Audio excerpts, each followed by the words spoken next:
So ayan mga kadrama-rama, lang ko pong inaabangan nyo po no, yung next na mangyayari po dito sa Abot Kamay na Pangarap, dahil alam naman po natin na sobrang nakaka-tense na nga po no, tsaka nakaka-excite na nga din po no, yung every episode na pinapakita nga po ng director no, dito sa Abot Kamay na Pangarap.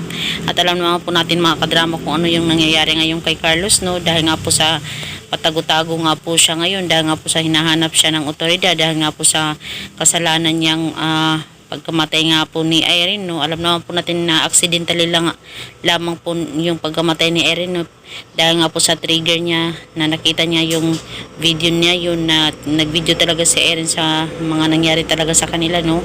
Dahil syempre nagawa yun talaga ni Carlos dahil nga po sa mahal na mahal niya si Lynette, ayaw niya talagang maipakita yung talaga ni Irene doon kay Lynette. At syempre talaga pag nakita niya yun ni Lynette, yung video na yun mula kay Irene, ay siguradong wala na, hiwalay na talaga sila. At alam naman po natin mga kadrama ngayon na talagang dahil nga po sa nangyari doon kay Irene ay palaboy-laboy na nga po talaga itong si Carlos no. Dahil nga po sa hinahanap siya ng mga pulis, hinahanap siya ng mga otoridad, kahit nga si Zoe hindi siya matulungan, di ba? Kasi pinagpalit nga din ni Zoe itong si Carlos laban dito kay Dax no.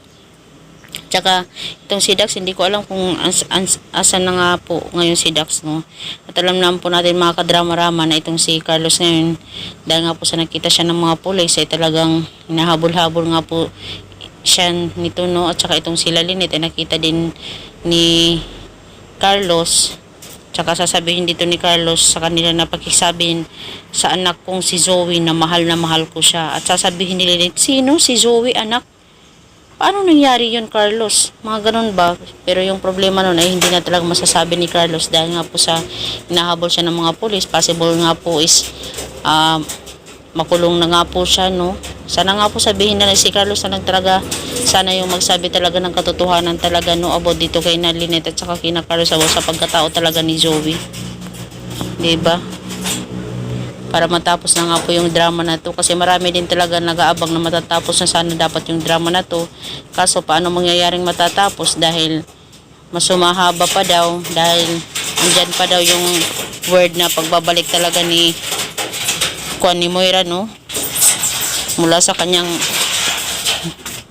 pagkawala. Dahil nga po alam naman po natin na talagang planado talaga ni Moira yung mangyayari no.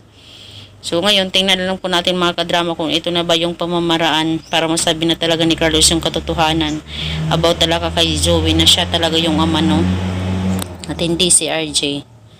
Sobrang napakalungkot po ito para kay RJ na malaman niya na hindi siya yung totoong ama ni Zoe. Pero hindi naman yun ganun kaano, kasi alam naman po natin andyan si Annalyn na sobrang napakabait, totoong tanyag, diba? So mga kadrama, alam ko pong inaabangan nyo po no, yung next na mangyayari dito sa Abot Kamay na Pangarap. Alam kong gusto na din natin maabot na malaman na din talaga yung katotohanan. Pero abang-abang lang po tayo mga kadrama. Darating din tayo sa point na yun. So maraming salamat again sa palagi nyo panonood ng aking video. Malaking tulong po yan.